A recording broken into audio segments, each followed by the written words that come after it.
오늘의 조선일보 사설 제목은 윤 대통령이 최상병 문제 국민에 설명할 때다입니다.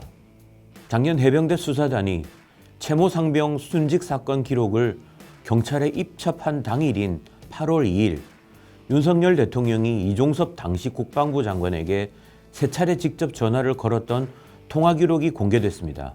그날 오전 수사단은 해병대 사단장 등 8명의 과실치사 혐의를 담은 조사 결과를 경찰에 보냈는데 국방부가 오후 7시 20분쯤 기록을 회수했습니다.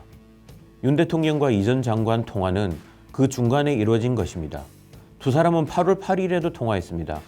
하루 뒤인 9일 국방부 조사본부가 사건 수사를 재검토한다는 결정이 내려졌습니다. 이를 두고 야권에서는 윤 대통령이 해병대 수사단 수사에 개입한 것이라며 위법이라고 합니다. 윤 대통령이 이 사건 기록 회수를 지시했다고 하더라도 이것이 직권남용인지에 대해선 법조계에서 의견이 갈리고 있습니다. 직권남용은 애매한 규정입니다. 윤 대통령이 군 통수권자로서 군 부서의 업무를 질책하거나 번복시킬 수 있다는 견해도 많다고 합니다.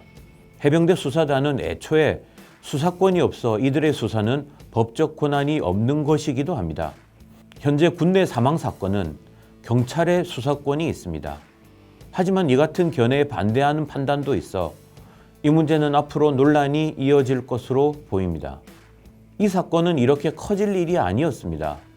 윤 대통령은 일선 부대 최고 지휘관인 사단장에게까지 과실치사를 물은 해병대 수사단의 조사 결과는 도를 넘었다는 입장이라고 하는데 이에 동의하는 국민이 많을 것입니다.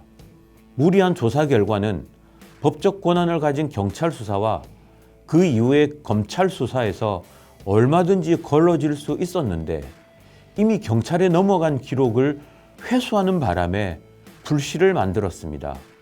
그 이후에도 이종섭 전 장관을 호주 대사로 임명하고 총선 직전에 출국시켜 불을 더 키웠습니다.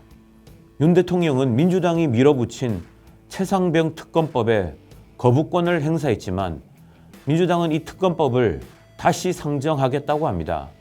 민주당 등 야권이 22대 국회의 거의 3분의 1을 장악하고 있으니 못할 일이 없습니다.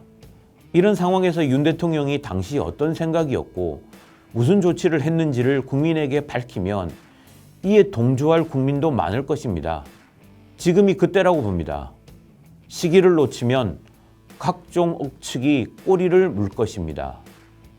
오늘의 조선일보 사설이었습니다.